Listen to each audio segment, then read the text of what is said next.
All right. I'm also watching the stream. All right, cool. Yeah. Good. Oh, we're ready. Okay, good. And action. Oh, Yeah, like, I don't know how. All right, that's.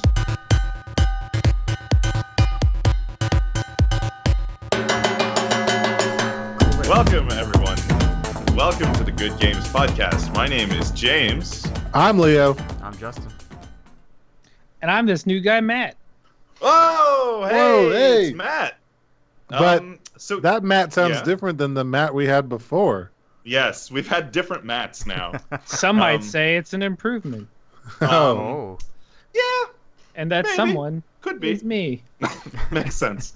So today we're going to be talking about The Last of Us, and only 50% of the faces you see now have actually played through and completed The Last of Us. So we brought in Sounds about the right. wonderful, lovely Matt Finneman to help us discuss The Last of Us. A resident Last of Us expert. Now, that's not to be confused because we are on the tail of The Last of Us 2 being released, but that's not what we're talking about. Not yet. Not First yet. game. First game. How about the first one to build up hype for people who maybe haven't played through the first game and want to play the second game? It's Talk about true. the first game. Oh, hold. You guys might hear some. You hear that? Yeah, what's that? Someone's closing my garage door. There you go. Oh. All right. Oh, cool. Cool. I thought it was your stomach. I thought you were, like, hungry. I was very hungry, yes. Leo gets Actually, hungry. we'll bring that back. That'll come back around for the endorsements. Oh. Yeah. All right, so The Last of Us. I've played maybe the first 2, maybe 3 hours of this game. I didn't get that far in it. Can you believe this, Matt? Can you believe Can this I guy? can I just ask? Is it because it's not on PC? I don't know what's with You- this guy. You Okay. weird. Matt, I've been trying to get him to play this game for like It's- 20 years. The game's only been Okay. out for 10. But Okay. I swear, my whole life has been to try to get James. James to play this game. James. Yeah. James. Buddy. Mhm. Pal. Mhm. Let's have a talk Okay. about your terrible taste and your inability to play good games.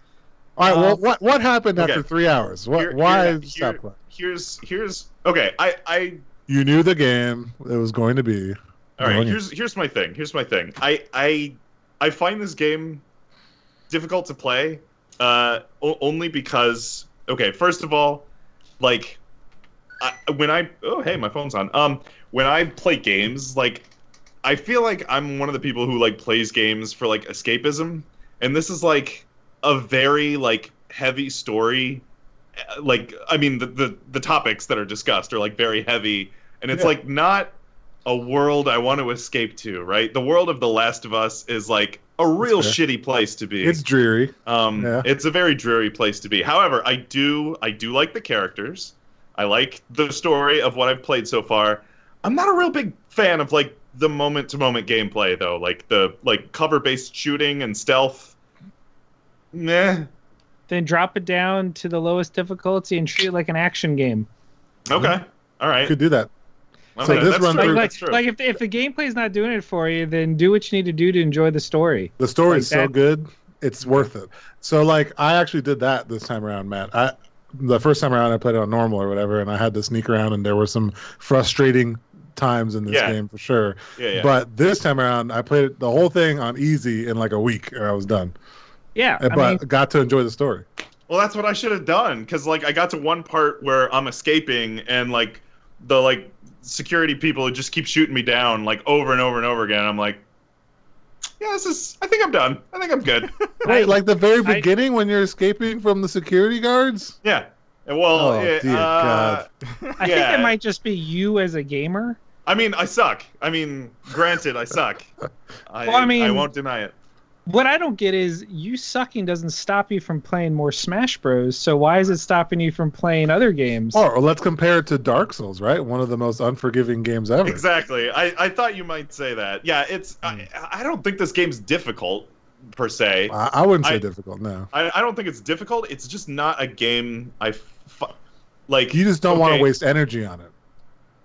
Like the world is already a place I kind of find oppressive, but then like the gameplay, like I find like a lot of stealth games, you have to like find the specific path through the level that the designers intended.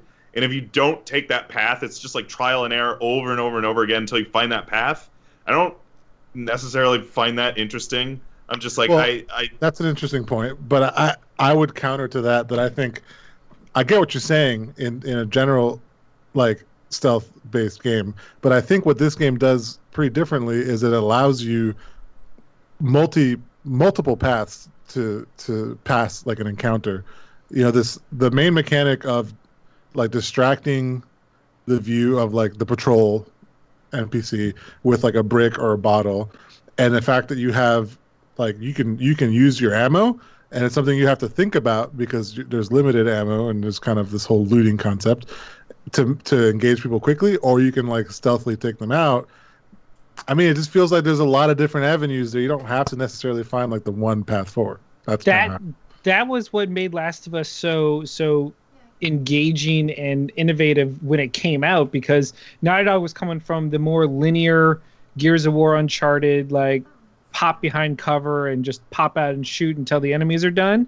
Last of Us was the first game to introduce these really open areas where you could approach the enemy encounters from so many different angles. There was no like one way around it.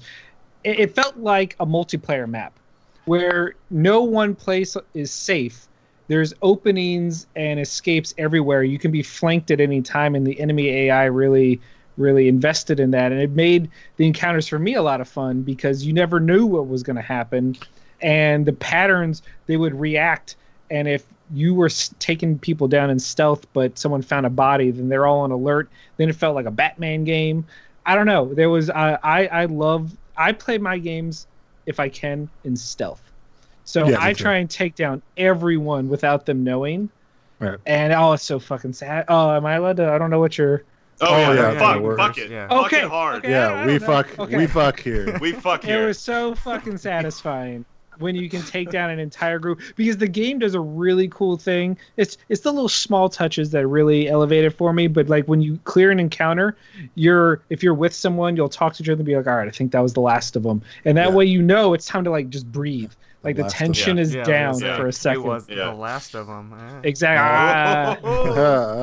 But that's a good point, because tension is high. Like anything can kill you pretty damn quickly, and you can find yourself out of ammo, like just with your fists, you know, as your last resort. So until you hear that breathing sigh of relief from the main character, or the character's kind of dialoguing, there is a lot of tension. And I get that not everyone likes that tension, but I would suggest then putting it on easy mode and don't have to worry. I literally, you can't die in easy mode. Like I just walked around. You can't. Just punch people, you shoot them, whatever, and you get to just enjoy the story. When I beat it the first time, I played it on normal, and then the second time I played it on the grounded mode, which is their hyper realistic one. You don't get the sound vision. But the game has such good audio direction anyway that if you just listen, you can still tell where everyone is. I don't know, man. That's good. Even that's the one thing. Like even for whatever this was, 2014, I guess. Holy shit! Like the audio design and some of the visuals. 2013 were like amazing. Especially like there's a lot of like custom animations for like if you crouch up against the wall, like your characters will like naturally brace themselves on the wall. Mm-hmm. The animations were very impressive.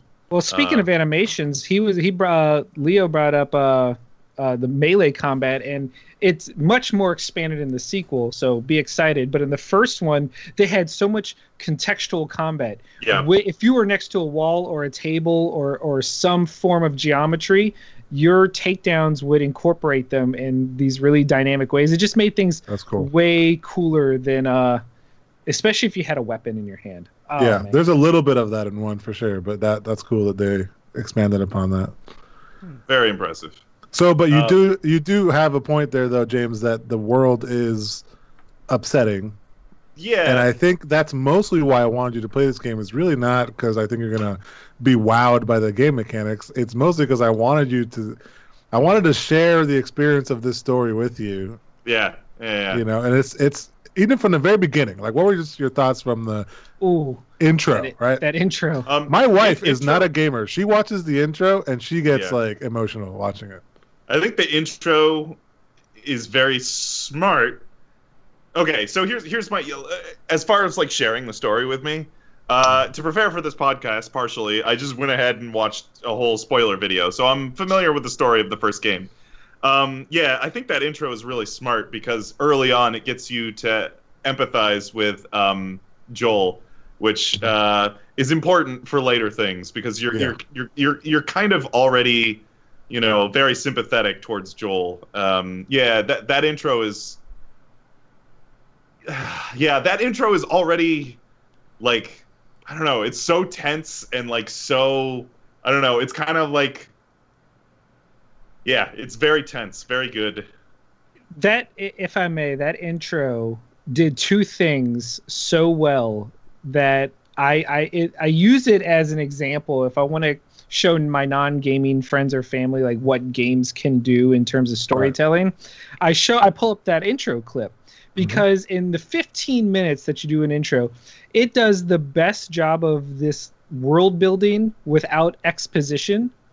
And then after the intro is done, it does my favorite cliche, which is all of the news chatter and the radio chatter that shows you the progression over a long period of time. Yeah. And those two things combined set cinematic. The stage. So exactly, Naughty Dog nailed that aspect of it. And I know we could probably just go watch, like, if someone just went and made, like, the Last of Us movie, I think it would just be, it's a little cliche, like, it's been done before, but the fact that you're interacting and it's an interactive sort of almost cinema-like experience is what makes it so good. Well, the director of Chernobyl is making an HBO Last of Us series, so... Oh, okay. I'll have to see how that goes. That makes sense. I'd watch it. We don't know if it's going to be like the actual story of the game or if it's going to be more like The Witcher and just be a story in that universe. No. Either way, I'm sold. So James, you mentioned how it sells you on Joel, the main character. Just that opening sequence kind of lets the viewer sort of begin to empathize with him. Yeah. And I know you mentioned the characters before, so I'm guessing you do like the way that they developed the characters in this game. Yeah. So I guess I'm curious about your opinion on that. But I will say I'm a sucker for the dynamic between like the gruff kind of cowboy doesn't give a shit kind of character with like the sassy, punky, usually like a adolescent or something who's like somehow forced to like journey with the older guy who doesn't want change, like I like that dynamic a lot. Yeah. Like I'm a big sucker for that. I did have a problem a little bit with just in the parts that I played with both. I can't remember Joel's daughter's name and Ellie. Because they don't feel like they're teenagers. They don't talk like they're teenagers. They talk like they've been written by like screenwriters because they're very punchy, like very. I'm like, very quick. Yeah. Almost adult dialogue. Yeah. Some kids are like that though, and I feel like so Ellie was definitely, to me, is basically Ellen Page, like the actress. And I feel like as a person, she's like that. So I feel like they purposefully were just trying to put Ellen Page in the game. I don't know. I mean, James, haven't you seen any CW show? That's how teens talk. Yeah, I guess. Right. I guess. Do we want to stop tiptoeing around the story elements and actually start spoiling the game? Maybe. Yeah, I mean, okay. So the one thing I always have to have a waiver from is Justin, who is our. Yeah, we're gonna spoil this whole thing for you, Justin. He's just like whatever. And mute. No, it's fine. At the very least, Justin might want to just start like doing what James did, just like get a recap of the story, so you know what you're getting into. Yeah. So I guess I can start it off because I've at least played the beginning of the game. At the beginning of the game, you play as Joel's daughter, and you kind of explore the house and you start realizing something's not right because you get like there's a call on the phone and there's like an answer or there's like a message and the message is like, oh, you got to pick up your phone right now. It's an emergency, whatever. And she's like, oh, why is my uncle freaking out? So she's like, oh, I got to find my dad. And she's like going through the house, and she's like, oh, where's my dad? And there's like, on the TV, there's like a news report of like, oh, several people are infected with whatever in the hospital, like whatever. So like you start getting like, oh, okay. So then like you find your dad, and he's like, oh my God, the neighbors have gone crazy. And like one of the neighbors like busts through the window, and Joel's forced to shoot the neighbor. So like obviously after having to find his ammo and load his revolver like one round at a time, which is why if you're gonna lock up your gun, lock it loaded, man. You gotta be ready to go. All right. So yeah, it's the story. It's kind of the setup for the premise of the game, which is because then after that, there's a whole sequence where they try to escape from all these zombies. What are they called? Are they runners, walkers, infected? I guess they don't really give them a name. They're the infected. It's all based off the cordyceps fungus. Yeah. But in this world, it mutated to infect humans. Right. So yeah, they're trying to escape from the infected. They get chased through. I think where do you start in Boston? I think. Yep. I can't remember where you start. Oh no. Well, the game starts. Oh, that's right. It takes place in Boston 20 years later. 20 years later. Texas. So you're trying to escape this city, and then whatever, the infected are chasing you. You're running away. You finally get, and there's I don't know if it's a police officer or like somebody with the army. Anyway, military. He's like heavily armed, and he shoots one of the infected, and then he like radios for help, and he's like, hey, what do I do? And then you can tell from the response on the radio that the response is to kill everyone. So he aims his weapon and he starts shooting, and then somebody off screen, I think it's the uncle, shoots the military guy, but it's too late. Joel's daughter has already been killed, and that's the intro to the game. And then you fast forward 20 years later, and like Joel is, this very like hardened, gruff, he's kind of like a mercenary, or not a mercenary, but he's like smuggler. Yeah. And that's about okay. So then basically, like one of you pick up as Joel, and like one of your first jobs as a smuggler is to smuggle this girl out of the city of Boston, but you don't know why yet. And the girl is Ellie, who's the other main character in the story. And at this point, I'll hand my story explanation over to somebody who's finished this game. At that point? Yeah. Oh, Jesus. I mean, basically, I started escaping with Ellie and, whatever. Who takes over from there? Go ahead, Matt. Okay, yeah, that would so James left out, unfortunately, a big plot point that comes into play a lot is that you're smuggling this girl out for a group called the Fireflies. Yep. Who are basically the resistance against the government factions that still remain. And you are to bring Ellie, trade it off to another Firefly group further down into the city. That's all you know. That's all you're being paid to do.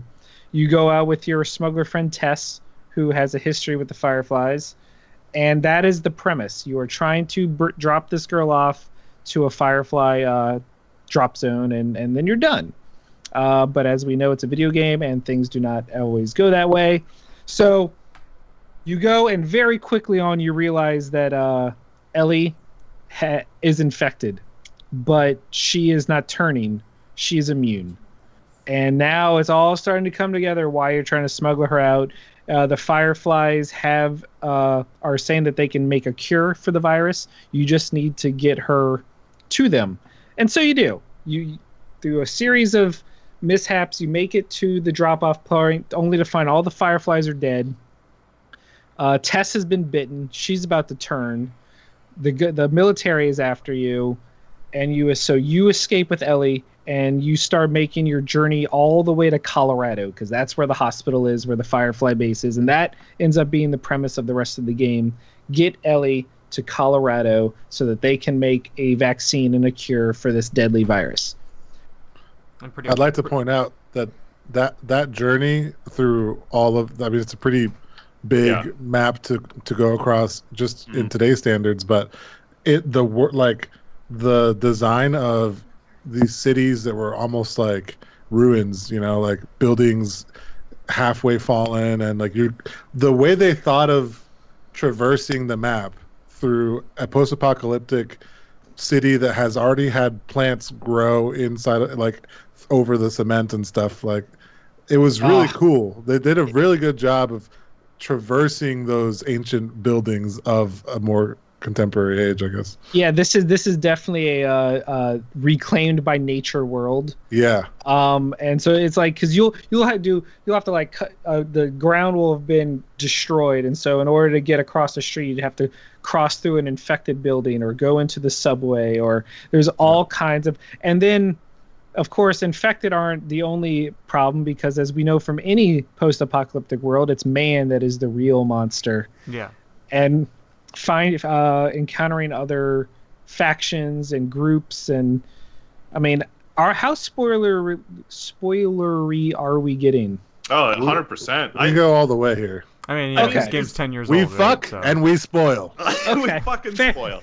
Why is that not your tagline? The Good thought it Games was. Podcast. We fucking fuck spoil. and we spoil. Yeah.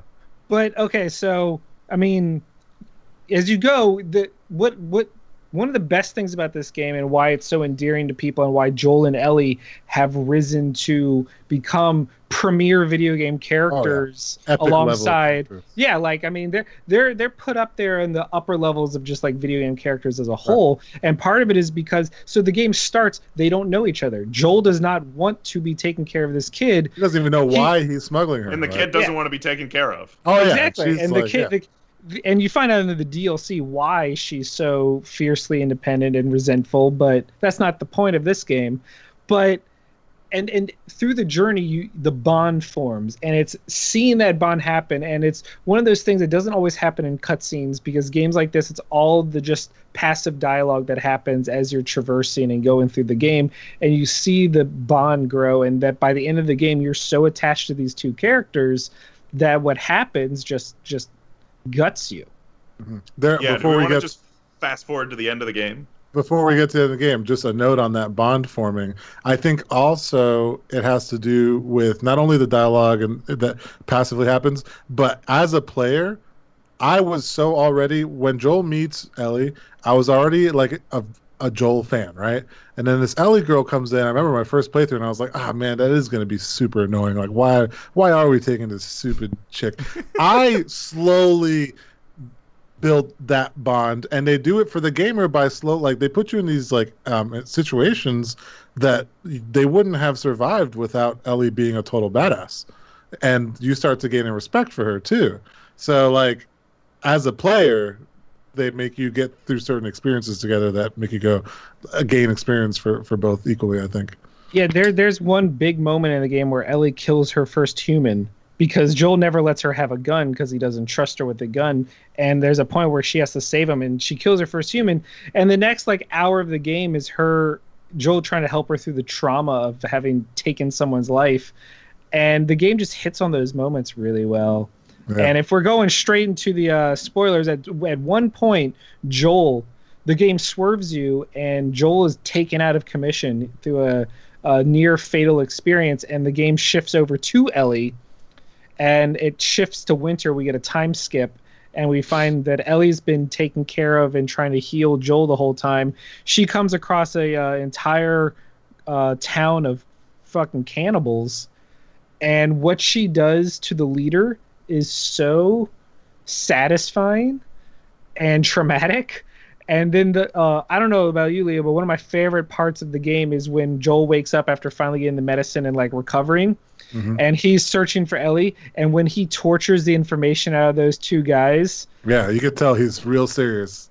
At that point, he is fully protective of Ellie, and there's a moment where he finally tortured, like it was a Jack Bauer 24 moment. He gets the information out of him, and the guy's like, "You're gonna let me go, right?" He goes like, "That was never the deal," and just murders this dude in cold blood for daring try and hurt his girl.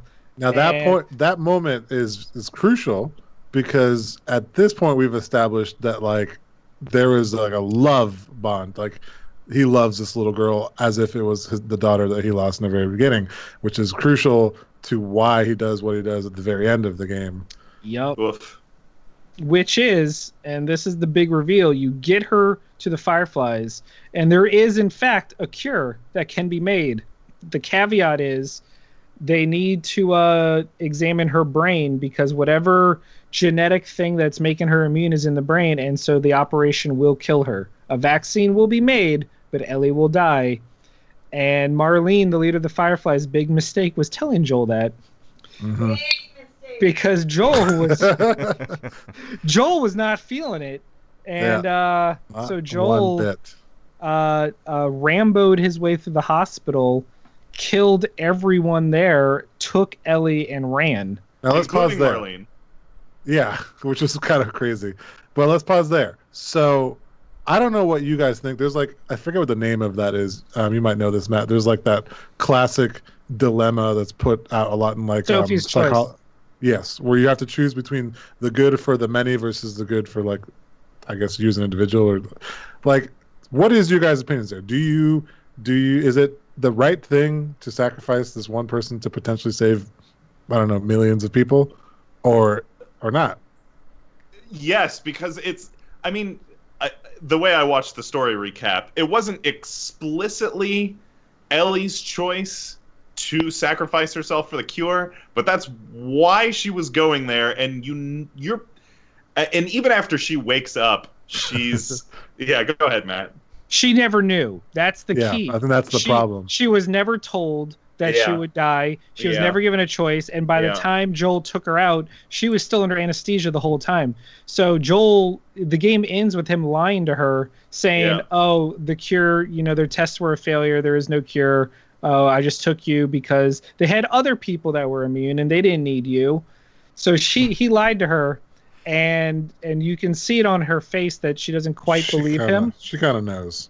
But she was never told the choice herself, and she was never awake for anything that went down in that hospital. She was under anesthesia the whole time. And that's important because if she was awake and literally told Joel, "Hey, listen, I'm just going to say this is my time. I love this journey. I love you, but I'm going to sacrifice myself for like this after cause." He did all that? I mean, like, I feel like he wouldn't be able to, he'd be like sad, but it's her choice, Exactly. But the fact that they kind of just snuck it up on both of them, it kind of made me just root for Joel. And I was like, yeah, Joel, go save her. That was bullshit. I can't believe they did that without. But then he started like just straight up killing bitches, and I was like, "Hold on a second, like, Joel, chill, dude. Like, come on." The fact that they don't give Ellie a choice is brilliant. That's the key thing. It's like he said, is that if Ellie was given the choice, then it takes away the righteousness or the justification for your action. If Ellie was like, "No, I agree, sacrifice my life to save everyone else," but that's not what happened. So it becomes, yes, logically, in your head that it's the right thing to do, but emotionally, that's your daughter in your mind. How can you willingly sacrifice your daughter? You can't. And so he doesn't. I think the amount of murder, I mean, I was just watching like a highlight clip, but the amount of murder that Joel has to pull off in order to get Ellie out of that hospital, it's pretty significant. It's pretty fucking reprehensible. Like, I don't. It's the only nuts. Way you justify that is, you're right. The emotional attachment that Joel has placed on Ellie, especially in light of the loss of his daughter. Like, I think that's the only way you can justify the amount of murder that. But the thing is like this. One of the reasons this game is so good is because these are horribly flawed, realistic humans. Right. Yep. Real humans don't make logical choices; they make emotional choices, and they'll justify it after. And that's what Joel does. Right. Yeah. And it's further explored in part 2, but I won't get into that. But every one of these characters is nuanced and flawed, and that is why so many people resonate with them, because a super goody two shoes like knight in shining armor, I always do the right thing person does not exist in this world. They would have died long ago. Yeah, and that's the nature of a post-apocalyptic world, is you kind of have to harden a little bit. And that everyone's perfect. And I mean, that combined with the gruesome real not, I wouldn't say realism, but it definitely like does not shy from just the reality of a post-apocalyptic world and just how vicious people can be. Yeah, the violence. The game fun. The violence is very like. Oh yeah. It's very grounded. It's very not grounded. Very visceral, very real. That's the other thing I find kind of hard to play about this game. It's just like all of the murder is just like Jesus Christ, like too much. Look, it earns its hard M rating. Okay. I play like a lot of like, I don't know, to juxtapose this with something like Mortal Kombat, but like in Mortal Kombat, the thing that makes that fine for me at least is it's so stylized and ridiculous. Silly. Yeah, right. It's just absurdly comical how violent that game is. This game this is it's very serious, very grounded, very real. Yeah, it's just like, oh very Jesus murder. Christ. Yeah. But I think it's balanced by the fact that the game never glorifies it. It never rewards you. It never you never get the yay I did violence. Exactly. And that's the other thing that makes it hard to play, because like in something like I don't know, in something like Half-Life, like shooting the dudes in Half-Life feels really fucking good. Like shooting people, you don't really get that. You're right. You don't really get the out of killing somebody in this game. Except for the cannibal leader. Well, that's the bad guy everyone wants to kill. Yeah.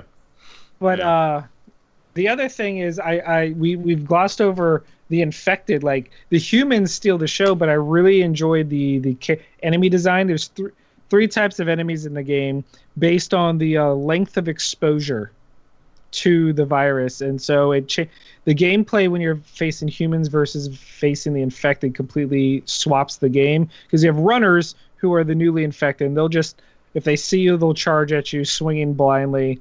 A clicker uses echolocation and can't see you, but if you make too much noise, they will attack you and one shot kill you. And it makes for some tense scenarios. And then you have the final one, the bloater, which is this giant gas-filled like pustule thing that can throw pieces of himself that explode in acidic spores. And they're like the boss battles of sorts. But between them and the enemies, I really like the combat design and enemy design of this game. Yeah, it's kind of rock, paper, scissors sort of experience in some moments where it's like, I want to walk up to this blind one, but then the one that can see and chase me will come at me. And that sound will alert the blind one, and then I'm dead. Yeah.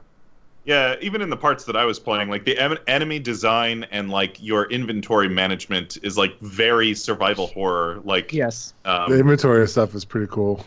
Yeah. Crafting everything. I was already. Oh, I didn't even get to the crafting, but I was already like, let me punch as many dudes as possible to save bullets. I mean, you can craft health kits, trip shivs. mines, like Molotov cocktails, shivs. You can craft blades onto your pickup weapons to bolster their durability. It's actually the only game I enjoy weapon durability in, because unlike in say Breath of the Wild, this one makes sense. Like, to me, if you're taking like a rusted pipe off the ground, you're bashing people with it, it's gonna break after a couple uses. It's not gonna be your forever weapon. If you take a plywood and craft some nails to it, it's gonna hurt, but it's not gonna last. Mm-hmm. Even the crafting was kind of this whole like decision mind games, because like some of the same ingredients for med pack or whatever, or the same ingredients for like a cocktail, Molotov cocktail, and so you have to decide, do I want to blow some bitches up, or do I need to heal, go into this next fight, or cool. There's risk reward. Like, you can't just do everything in the game unless you're in easy mode. Unless you're in easy mode, in which case you have too much, you can't pick up all the resources. That's cool. It's a pretty good game, I would say. Sounds good. All right, maybe I'll finish it on easy mode. I don't know. Just do it, because even with all the stuff I've already said and with your story recap, there's still stuff we haven't even touched, and the progression and everything, the little moment-to-moment interactions are what you would enjoy. Yeah, no, I do like the story, and I really like you said, the the very not black and white but very gray characters. They're flawed. I get characters. though that you don't necessarily always want to go into a world like this. Like Mm-hmm, I'm the same way with certain TV shows. Taryn is, a tried and true emo kid. She loves to cry. She loves to feel. So she'll put on the mopiest, saddest shit all the time and ask me why I don't want to watch it. And it's like, I don't want to put myself through that. Yeah. So I do understand that. But like for video games, I think it's pretty rare how seriously, like you said, this game takes itself and how grounded it is. I think like comparing to something like Yakuza, where it has its serious moments, but then it has its super ridiculous, over the top, wacky, whatever. Yeah. And that's fun. I get that, but I mean, it's rare to have a game that takes itself so seriously and does it relatively well.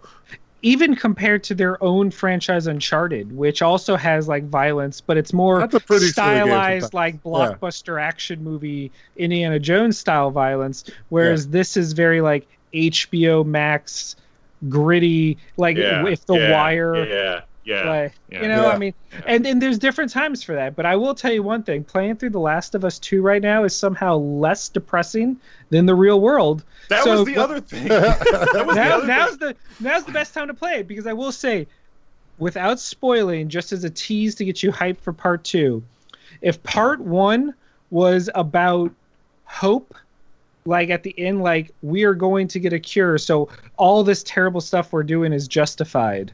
Mm-hmm. Part 2 is about rediscovering hope and allowing yourself to grieve and move on, and it's actually really well done. There's a lot more love in part 2 in a lot of different ways, a lot of different types of love, like platonic, romantic, just love of yourself, the hope, and it so the game starts. It's like the inverse. The game starts really dark, and then that's all I'll say. Okay. Well, and from the little I have seen from whatever E3, they had like a 10-minute playthrough or whatever, the gore and the violence and the visceral nature is also still there and even expanded upon. So I'm very excited. For a little part of me wants to bash heads in too. Oh, that's not me. Like, I bashed somebody's head in this game. I'm just like, fuck, man. Don't I'm melee sorry, combat. man. Oh, man. Like, oh, drop it down to easy murder and this use guy your now? guns. If it makes you feel any better, they usually give you a reason to. Yeah, it's that's true. That's warranted, That's true. Usually. That's true. Oh, and then one last thing I'll just touch on lightly.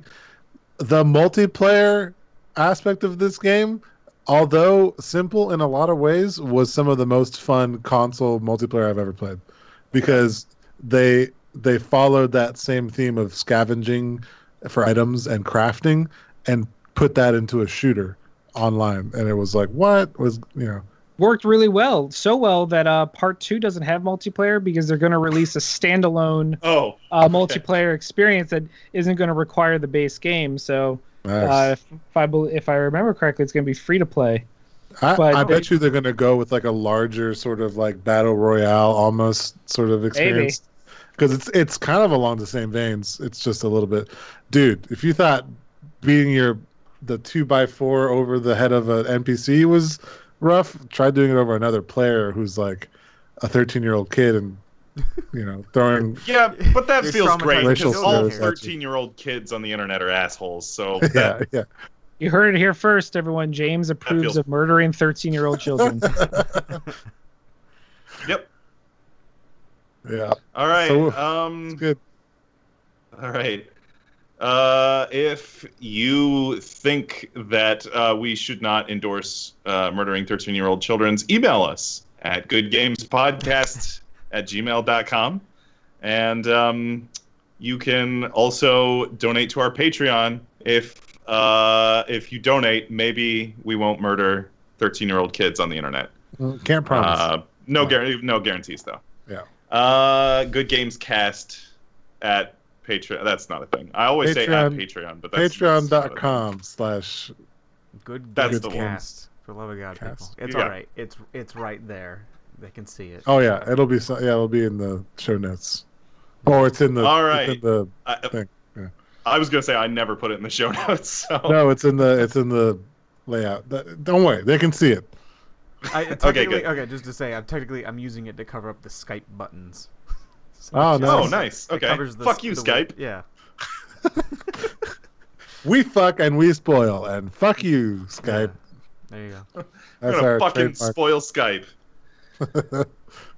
All right, our back half of the show, we're gonna be debating the top 5 best video game franchises of all time. This is gonna be a tough one. This is gonna be madness. Especially, let me start with one we can all agree on. Yeah. Pokemon. Ooh, not in my top 5. Okay, well, already off to a bad start. You know what? I can get behind adding Pokemon to it. I mean, we're talking about the. Okay, it depends on how you look at it. Like, is it one of my most played franchises? Well, probably. But regardless, whether it was or it wasn't, I mean, success-wise, like. Yeah. Oh, undoubtedly, huge. Like, yeah. One of the biggest. I think it's like the biggest media franchise like ever. It has to be. I mean, it has to be. There's no way it's not. It definitely is up there. Right, that was my quick one. But as far as like video games go, like I mean, the it's first definitely 2 one of the generations top are selling. Cool. Oh yeah, that's true. I mean, also it's. I understand that it is a lot of things now aside from a video game, but it's evolved past video games at this point to where with the show. It's like just store merch. It's on everything. It's branding. It's But at its core, to me, it's still just Pokemon Red and Blue, right? Like it's the game. I was gonna say the first 2 generations, pretty good games. I would definitely say the first 4 generations were fine. But all right, let me stay in the Nintendo wheelhouse here, and let me throw out one I know Justin's gonna agree with. The Legend of Zelda. Yeah. Come on. Come on. That's on my list as well. That's gotta be on there. Gotta be on there. Matt's not a Zelda fan. I would say the only thing. Oh no, I love Zelda. Just not recently. Well. What? You're not a. Oh, we haven't talked about this. You're not a Breath of the Wild guy. Oh, I got that impression when we talked about the crafting and. Breath of the Wild is a game with good ideas, and I really hope they expand on those good ideas in the sequel. But it is I will never understand the outpouring of greatest game of all time shenanigans. No, sir, not on my watch. Well, I wouldn't say we're greatest. Never having Matt back. That's goodbye, Matt, and you're dead Matt. to Justin. Yep. No. I mean, I could get into why. But we were here to talk about top 5 franchises, not all of the justified flaws of Breath of the Wild. Yeah, right. Well, this is not just Breath of the Wild. This is all of them. All of the Zeldas. To that point, it's Zelda, right? Yeah. It's got to be in there somewhere. Yeah, I feel like and the thing I like about the franchise itself is that, unlike other franchises, they've been just enough where they don't flood it too much. You don't get 10 million games or a game every year. It's not every year. Yeah. It's you get to that point. I feel like you always get to that point. You're like, God damn, I need another Zelda game, and then all of a sudden, there it is, and it satisfies that long-term wait. Except for handheld versions. Right. The weird thing is, I greatly prefer their handheld versions. 2D Zelda, to me, I'm a purist, will always be superior. I mean, I was also a kid that had their mind blown by Ocarina of Time, but I feel every 3D Zelda since Ocarina of Time has been lesser until Breath of the Wild kicked the quality back up a notch. Can anyone honestly tell me Skyward Sword's their favorite Zelda? No, exactly. Skyward Sword was a turning point, and full credit to Nintendo for realizing that their hard reliance on that formula was growing stale. And that's why Breath of the Wild still gets credit from me, because it tried new things and succeeded. And I think if they can merge the old with the new and find some hybrid, I think we're going to be enjoying Zelda games for another generation. Yeah, which just speaks volumes about that franchise. I will say the one thing Nintendo does well is they're not afraid to innovate on pre-existing IPs. That's true. They will change up the formula. To a fault. Yeah, sometimes to a fault. It does not always work. And that also goes into their video game consoles. They refuse to just do what works. They're like, no, we're going to completely mix it up. They will go balls deep on some new thing that everyone hates, but they'll do it their way. All right. Final Nintendo one, for me at least. Mario. Has to be. Come on, Mario. And when I say Mario, I mean, because like there's like almost sub franchises within Mario because you have like is. You have Mario Kart and Mario Party and Mario Sports RPG, games. Paper Mario, all the sports We gotta games. talk about, but it has to be Mario as a whole, right? Yeah, The umbrella. Well, I mean, you could either take the entire umbrella, or I just meant like the mainline platformer Marios. Yeah. Sure. I mean, to be fair, you said this is franchises, not series. Yeah. So this is Mario. with you, Matt. But even if it's just Mario as a whole, the answer is yes, because obviously, right? even if there's some missteps, like I think I'm gonna further frustrate all of you fine people, but I don't know your feelings on Sunshine, aka the worst of the 3D Mario games. But I can't my argue favorite. that. I can't argue said that. It wasn't my favorite. I love that game, and I can't argue that it's the worst. Because like, what else? It's what a else? love-hate. It's a love-hate relationship. But even the worst Mario game is still a great game. Right, And that's right, what right, matters. right. Yeah. I mean, Mario Sunshine, but it's still good. And like, the I one, still like it. the one edge I would give both Mario and Zelda over Pokemon on the list is that they have stayed. That franchise is very much still the video game franchise, even when you think of it as a whole. Right, and the quality in general. I mean, we discussed Zelda had a bit of a dip, but like the quality in general has been very high. Trends. Whereas the Pokemon franchise, video game wise, the Pokemon franchise, unless you count Pokemon Go, which I kind of do, but I mean, okay, all right, fair. That's fair. That's fair. Yeah. I will fight to the death for how good Pokemon games have been recently. Really? Yeah. I mean, okay, so we're talking about Sword and Shield specifically. I'm talking about Sword and Shield. I'm talking about Sun and Moon. I'm talking about Pokemon Go. I'm talking about. I will acquiesce Black and White 2, completely unnecessary and forgettable. Right. But everything from the DS with Diamond and Pearl on has been great. I wasn't super duper impressed with Sword Shield. I just finished the DLC for Sword Shield. The DLC is just what that game should have been. It's just all this big open world, and then like it's almost Breath of the Wildian. Like you have this big, huge open world, but there's like a couple points that you need to stop along the if way every to, other like, franchise would just take a lesson from Zelda and make your game the Breath of the Wild version, yeah, you're good. Well, here's the thing, James, is Nintendo, this is the first time they've ever done like full-blown DLC for a Pokemon game outside instead of releasing a second version of the game like Ultra Sun, Ultra Moon, Black 2, White 2, Crystal, whatever. This DLC is the second version, which means this is the direction they're moving in. Which is good. I like that. I actually, like the DLC. Yeah. We will know tomorrow what the next Pokemon game is. There's a Nintendo Direct dedicated to the next mainline Pokemon game. Oh, nice. So we will find out tomorrow what's next. It does sound to me like a. It's got to be another Let's Go. It's got to be like the hardcore rumors. Let's Go Johto. The hardcore rumors. Let's Go Johto. Generation 2. Let's Go. Yeah. Which I'm down. Let's Go was great. Yeah. No, I like. Yeah. Okay. Anyway. The problem is, do we want 3 of our 5 to be Nintendo franchises? It just feels so basic. Like I don't. Yeah. I just realized there was one more in my top 5, and I know I'm the only one who's gonna stick up for. It's Smash Bros. Fuck. Wait, are all 5 of my 5? Hang on. I'm fucking dumb. I forgot about Smash Bros. All 5 of my 5 are Nintendo because I. Oh no. I didn't have Pokemon. That's right. Yeah, Smash Brothers, obviously for me, whatever. The other one I have, and I'm probably the only one who's going to have this, Donkey Kong Country. I fucking love all the Donkey Kong Country games. Fucking great. Donkey Kong 64 was so bad. Well, that's why I'm saying Donkey Kong Country. But then again, now you're saying a specific series versus the franchise. The franchise is Donkey Kong has to include Donkey Konga, includes Donkey Kong 64, includes Diddy Kong Racing, which actually is a point that was a good favor. That was a good one.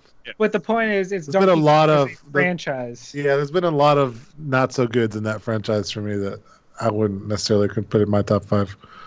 All right, I'll throw out Donkey Kong, but Smash, come on.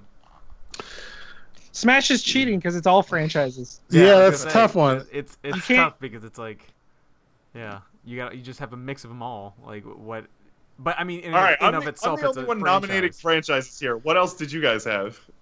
Well, I nominated Pokemon. Yeah. I haven't heard anything from Justin or Matt. I know Justin would have had Zelda. I would have had Zelda. That was would have been one. This was a little tough because it's like I kept trying mixing it around.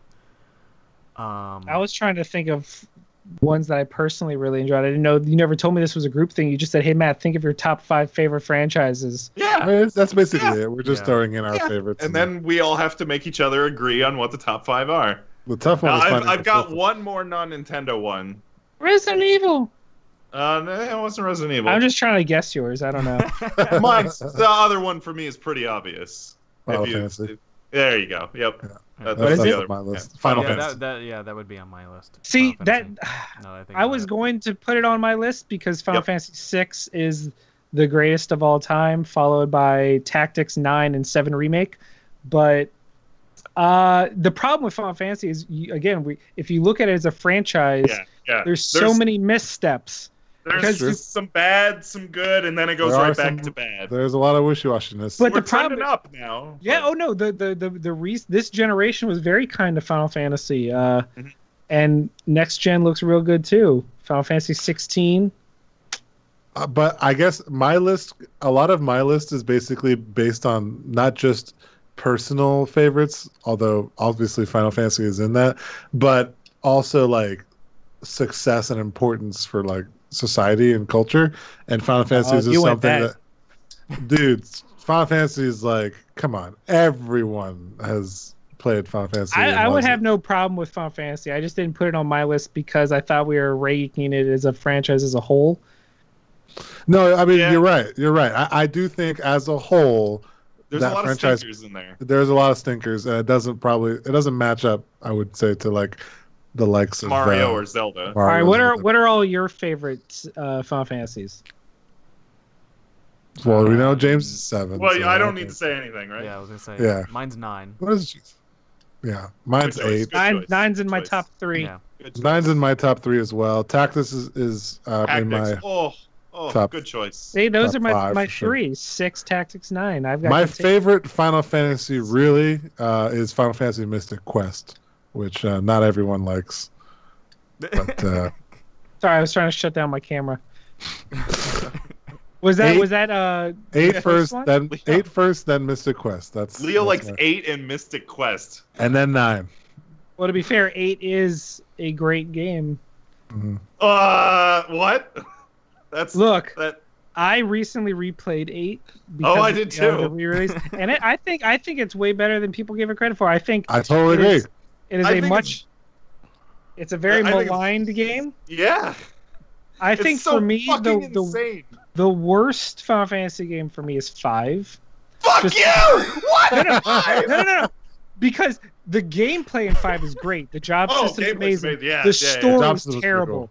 The story of 5 is so weak comparatively, especially in that generation of being sandwiched between 4 and 6, and then if 5 did not have the job system, you would not even breathe. It would be like 2 and 3. The games people acknowledge exist, but refuse to actually, like, no one cares about them. You're right, but I love that game on the strength of the job system. Yeah. A job system but see, for me, Tactics took that job system and improved it to the nth degree. Tactics is so good. No fucking doubt. Tactics is way better than 5, but I will stick up for 5. That's fair. Hey, 5 is the only Final Fantasy game with its own charity. What? Have you ever heard of the 4-Job Fiesta? Once a year, people play Final Fantasy V for charity. They use a randomizer to select what 4 classes they have to use, and then they cannot change those jobs for the rest of the game.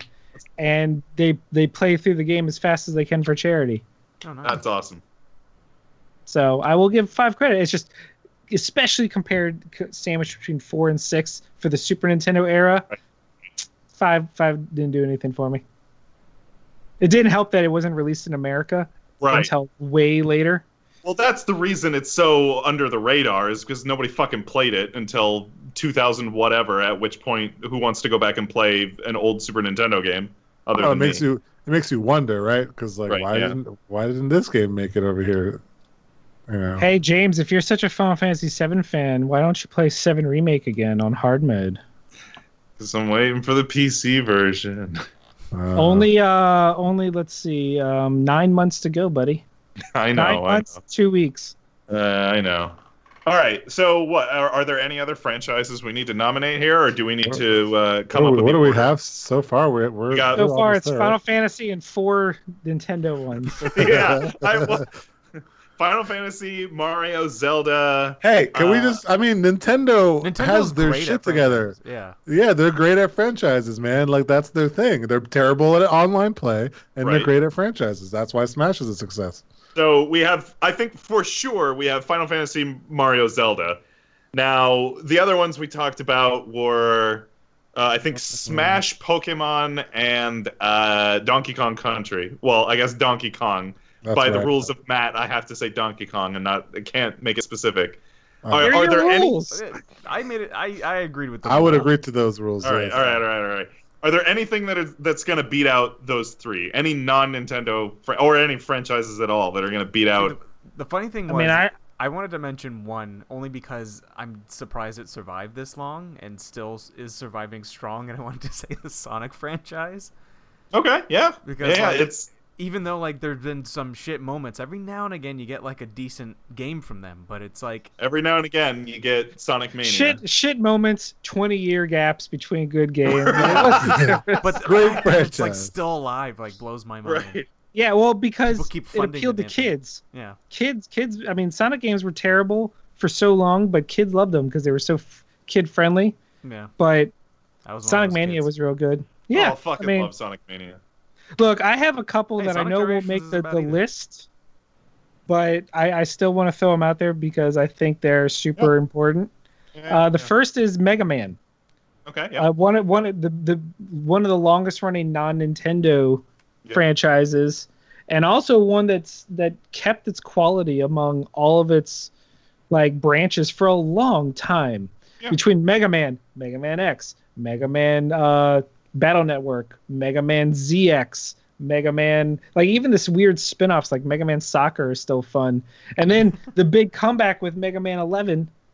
Oh man, that game was great. So Mega Man was on my list, and so was Uncharted, one of my personal favorite franchises. I mean, I knew. Yeah. Oh, here it comes. Here it comes. Here it comes. Wait for it. Wait for it. There he is. Wow, look at There that. he is. Look at that. That's That looks Nathan Drake. It is. There he is. It's very dusty. Hmm. He's been I actually- Your exploring camera the is so nice. I can see the individual pieces of dust floating around. yeah, I saw that too. It's funny. I actually just played through that game, the first and second of those games for the What did first you time. think? Like, What did you think? I thought it was, it was a fun game. It was fun. And here's They're the fun- thing they're for fun me games. is that game and Gears of War both came out around the same time and created basically an entire new genre of the third person cover based shooter. Except yeah. unlike Gears of War, this one was much more stylized, over the top action. It was the first time games felt like playing through a movie. That is was true. like It was the first cinematic it captured experience. yeah, Naughty Dog with Uncharted captured the feel of a big action blockbuster movie with the quips, and Nolan North as Nathan Drake goes down as one of my all-time favorite performances, and then the way 4 ended and finished the storyline, the epilogue of that, all told like over a 4-game period, 5 if you count the Vita one. No one does. But if you like as a whole, the franchise just kept improving, and 2 is just a hallmark of games. I remember nothing came close to it in 2009. I distinctly remember that was a very contentious year for Best Game of the Year, and Uncharted 2 won a landslide. Speaking of, go ahead, James. I was gonna say I am well aware this is a very, very unpopular opinion, and I know I'm gonna break Matt's heart. I could not fucking stand Uncharted 1 or 2. Didn't like him. Hey, Should have played him on easy mode. I should have. Maybe I should have. not everyone has good taste, James. Yeah. I mean, look at your wife. Oh, What? Bird. wife burn. Oh no, that was a you burn.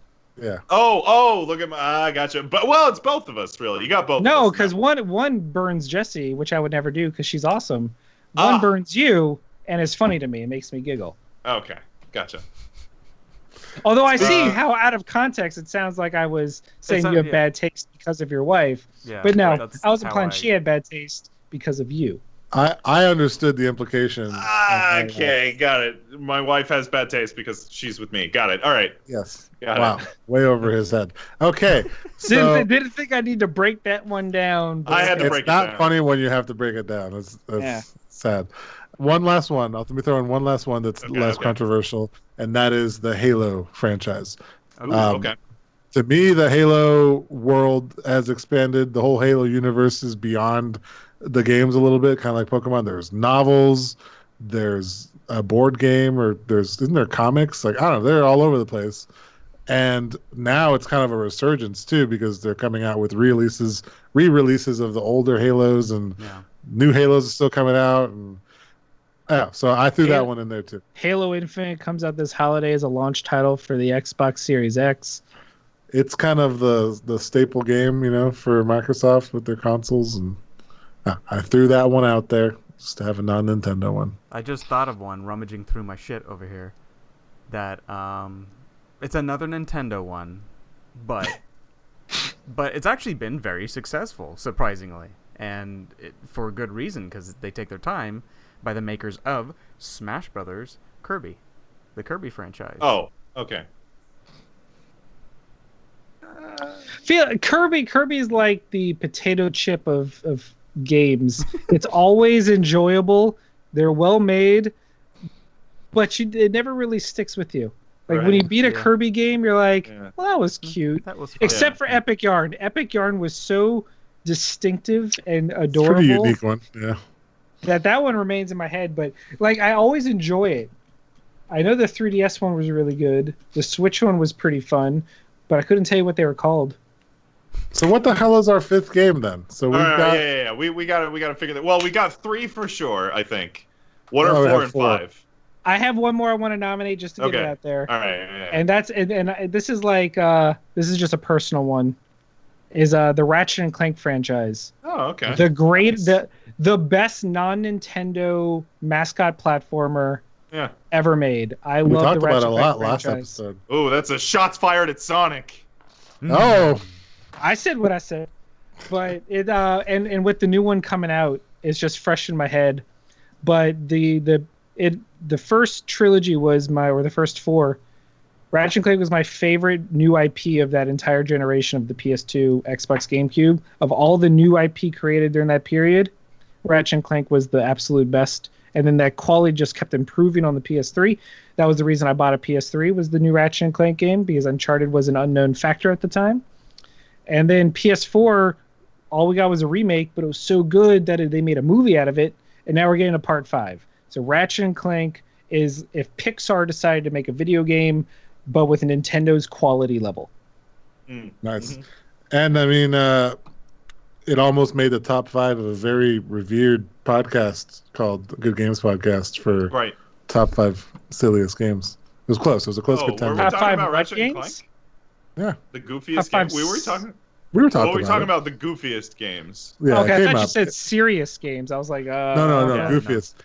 Well, yeah, because the weapons are absurd, and the story is always hilarious and fun. Yeah, it was a close contender. We were talking about it and a little bit. I don't remember to what extent, but all right, we got to figure out what game 4 and 5 are here. All right, well, I thought 4 was Final Fantasy. Yeah, I thought we had 4. That's okay. So Mario, Zelda, Final Fantasy. What's 4? Pokemon. Well, Pokemon was before Final Fantasy. All right, what's 5? Metal Gear Solid.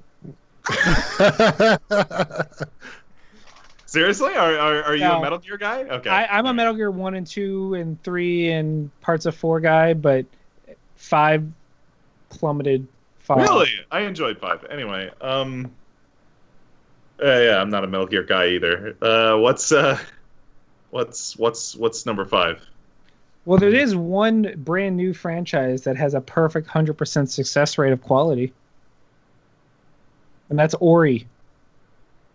I mean, so far, yeah, I guess. I mean, they're 2 for 2. Yeah. No other franchise on this list can claim that 100% quality rate.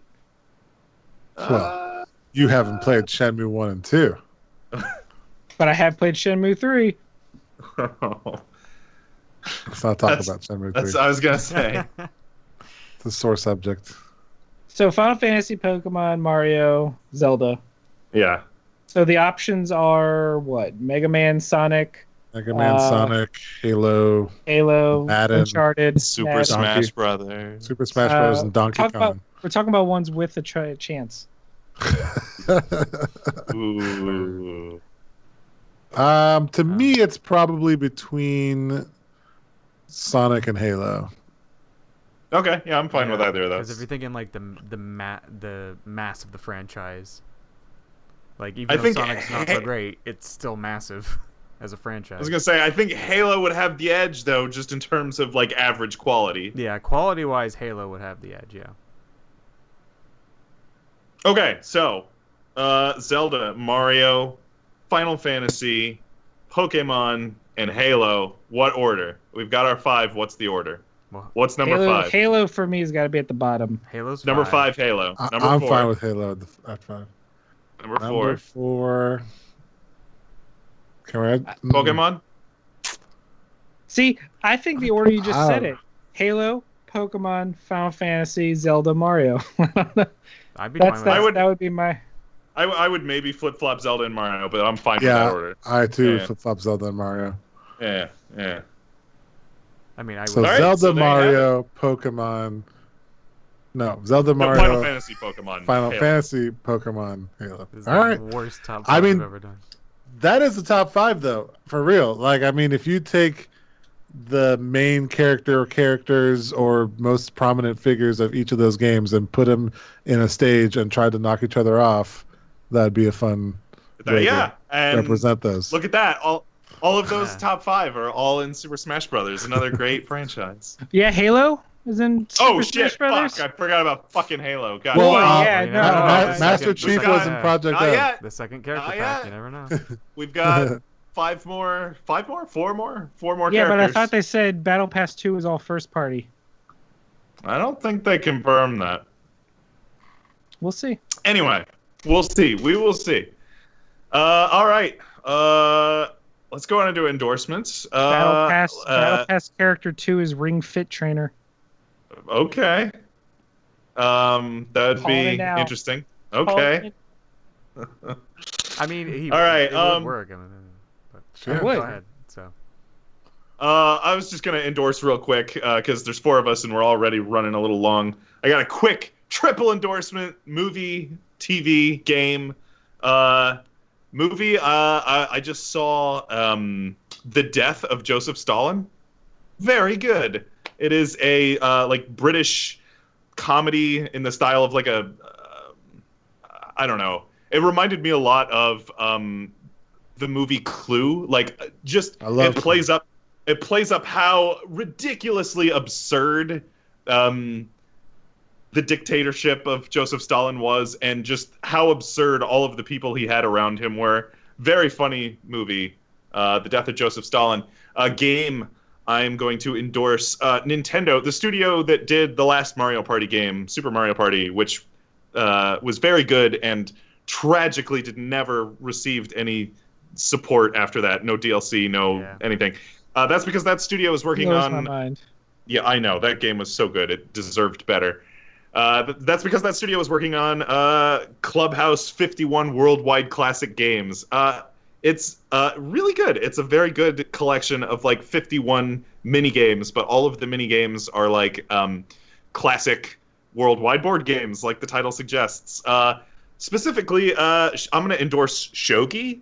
This game introduced me to Shogi and taught me how to play Shogi, which is like a Japanese chess variant. Shogi is fucking great. I love Shogi. TV, I'm going to endorse... I'm going to endorse...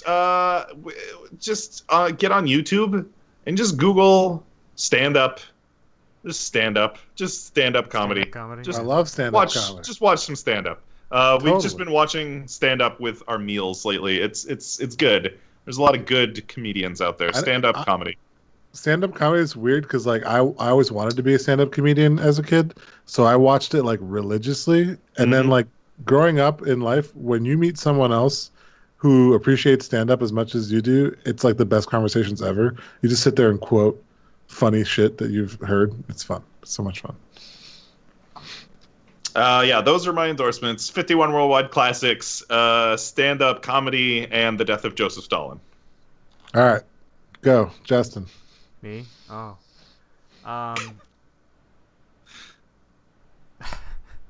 Problem is, okay, no. Here's my argument, because like James, you pretty much covered things I would endorse, but like I've been being occupied in the house. Like you don't get to do much other than play video games and watch things.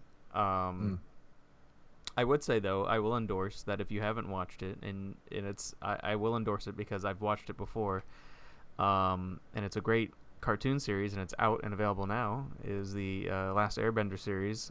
I enjoyed that personally. It's a very good cartoon series. It's very silly. It's, it appeals to kids, but it also appeals to adults. It appeals with emotions, and it's very different. Like, especially for the time it came out, a lot of like dumb, silly cartoons were essentially around. You had SpongeBob and all that kind of shit going on. And it's kind of serious compared to those. And we started going on that incline of like cartoons started getting less serious and more of like, oh, they got to be like flashy and silly, like, where like Teen Titans went to like Teen Titans Go kind of thing. That's like the weird transition it was going into. That was like Last Airbender was like a peak show that was like just enough of like a cartoon to hit your child heart, but just enough action and like adult to hit like that, the adult feelings in you. So that would be something I would recommend. I've never actually watched that series, but I've seen it has a bit of a cult following. A lot of fans. Yeah. I'm going to give it a shot. Yeah. Yep. That's my endorsement. I don't really have much after that. All right. Matt, you got anything? Why don't you go? I'll think. Go ahead. Did you already go? I'll go. Yeah. I'm going to endorse two quick things. Number one is a show.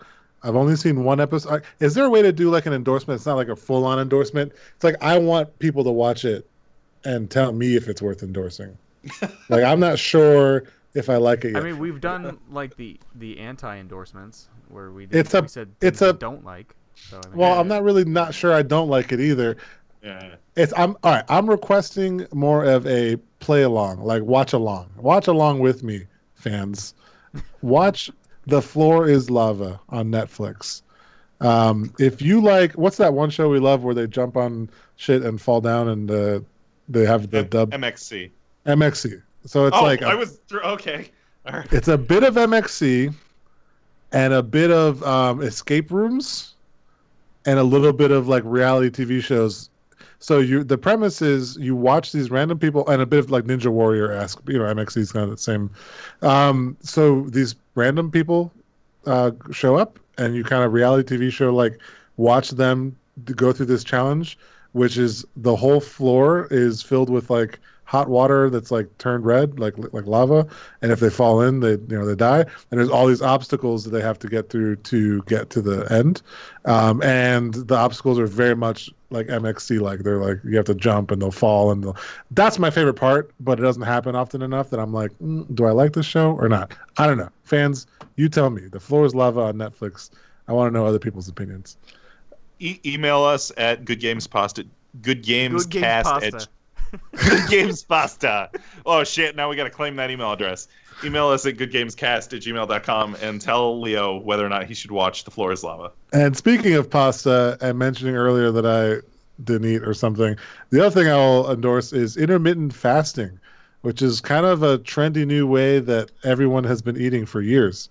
I have some friends who's like, hey, here's what I do to lose weight. I just don't eat. And it doesn't sound healthy, but there's some sort of healthy way to do it called intermittent fasting, where you only fast for a certain amount of time, and then you eat. But in that shorter time period that you're eating, theoretically, you would eat less calories. So it's really just calorie counting. But if you're looking to shed a few pounds for your summer bod that no one will see because you're stuck at home, intermittent fasting. Mm-hmm. It's great. I've lost... Yeah, I've heard like 2 pounds. Like I've heard the theory that like us eating 3 meals a day is not how humans should have been designed. Like, that's not how we survived. Like, it was literally like food, minimal. It's food conditioning, day-to-day. right? Yeah. Yeah. I find it very, very natural for me. I'm not a doctor, so I won't tell everyone it works for them. Mm-hmm. But I never really like eating breakfast. I just never have been a breakfast eater. I stay up late, I wake up late, and I'm ready for lunch in an hour. Like, that's just how I do it. So all I really have to do is just not eat a snack after like 8 p.m. And then when I want to eat normally the next day, I do. And then I just pick out on lunch, and it's great. Okay. What you got, Matt? I'm gonna endorse a TV show, one that all of you should already be watching, and shame on you if you don't. James, look at you. The 2017 reboot of DuckTales. Oh yeah. That's something I've been watching. I've not seen on that, Disney but the Plus. original DuckTales is great. This one takes it to a new level. If it's like what happens if DuckTales had a serialized storytelling, lore, like callbacks, a plot like that wasn't just one shots, but you have an overarching story plot. Oh my God, season 3 so far is halfway done, and the season 2 as a whole is incredible. They're creating a Disney expanded universe within the show, bringing back all of your favorites. DuckTales now has included Darkwing Duck, Chip and Dale, the DuckTales movie. We know we're getting Tailspin this season. They're bringing in all the Disney Afternoon people. The voice cast is unbelievable. The new additions to the mythos are great, like Della Duck, the triplets' mom. So you get to finally find out who Huey, Dewey, and Louie's mom was. The show it's very smartly written. It's hilarious. It's heartwarming. It's got great animation. I cannot recommend it enough. It's probably one of my favorite ongoing current TV shows in general. I'm going to have to give it a watch. Yeah, I definitely love that. If you have Disney Plus, the first 2 seasons are on there in its entirety. Season 3 will be up after it's complete. In the meantime, you can watch it on Disney now. Yeah. Cool. And I will say I like that show, especially because it has my man husband on it. Which one? David Tennant? David Tennant. Oh. Yeah. Oh, Goofy is in it. We got an episode where they turns out the Goofy movie is canon. Nice. Goofy taking his son Max on a road trip is canon to the world of DuckTales. So, fun fact, any kind of like father-son type stuff in movies for some reason just tugs the old heartstrings on me. Like, you're all about the father-daughter, father-son stuff right now. I wonder if you're about to be a father, maybe. Maybe that's part of it, but no. But that's been my whole life. I promise you, my whole life. The freaking Goofy movie, I cried whenever like his son like flares up at him and tells him like he's not cool or whatever. Dude, it's almost as bad as Lion King. Yeah. Fun fact: Max was at my wedding. Oh yeah. Good. I sat next to him and didn't know he was Max. Oh, that's crazy. You sure did, buddy. Nobody told me. What? I thought he was just a dude. I make small talk. He's just there to enjoy a wedding. He's not there to be called out for who he is. Let the man be. Well, I did only because I didn't know who the fuck he was. Exactly. That's how voice actors roll. Yeah. That's the best way to do it, man. All right. I think that's our podcast. We once again have no idea what our next episode is going to be. Well, for the next episode, it might be Leo-less. I was going to say, Leo's status is in question. Actually, it's almost... It's a Last of Us 2 spoiler cast. with Matt, me, and Justin, and only one of us is going to have played it. It's basically just going to be me explaining the story to you. Yeah, right. Just spoil all of Last of Us 2. You guys mentioned you mentioned that Tetris Attack like game. Whatever. It's just Tetris Attack. Yeah. That might be a good option. I'm almost certainly won't be here next episode, so I think it's just feel free to do whatever. But the episode following that should be Ghost of Tsushima, or maybe like a couple episodes after that. I don't know. Okay. Well, maybe we can get Matt back for a few of those episodes. Our thanks to Mr. Matt Finneman for joining us and helping carry the conversation, since Justin and I were too lazy to finish that game. Yeah.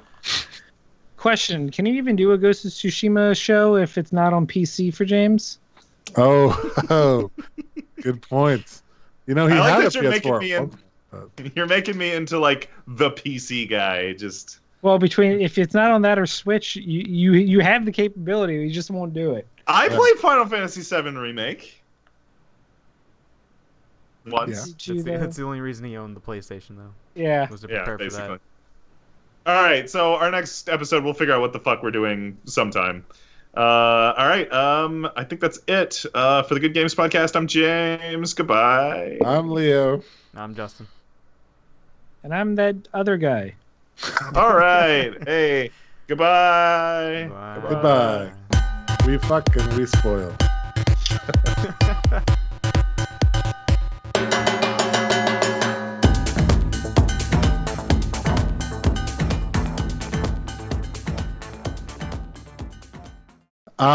Speaking of games that progressively get better and better, on my list, and this might be a controversial one, is the Madden franchise. Fuck off! Fuck off! Listen to me. They come out with a new game. First of all, hold on. It's the same game. They released the same game. James, let the man talk. I will lead this with I never fucking play the Madden games, okay? I'm speaking strictly as an outsider looking in.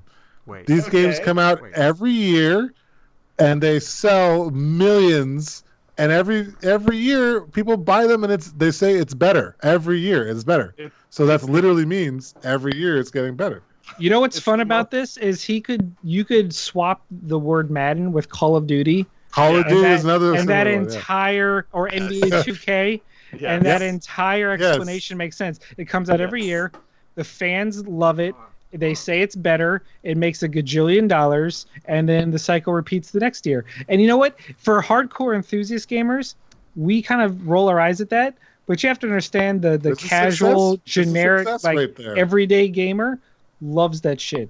There are people that buy 2 games a year, and that's Madden and Call of Duty or FIFA and Call of Duty every year. I can't figure. Oh, there it is. Yeah, Madden, that's the best one, Justin. Madden, the Madden with Drew Brees on the cover after our Super Bowl win in New Orleans was the only one I ever bought. Yeah. Well, I think I bought one once, but I had Madden 03 because it was the year after the Bucks won the Super Bowl. Yeah. Madden 11. There it is. I mean, yeah, everything Matt says is correct. Like, there are definitely people who are like hardcore Madden fans, and I don't get it. It's got to be like one of the biggest scams. I don't fully understand it either, but it's on my list strictly because of its major success to me. It's undoubtedly successful. But I'll throw on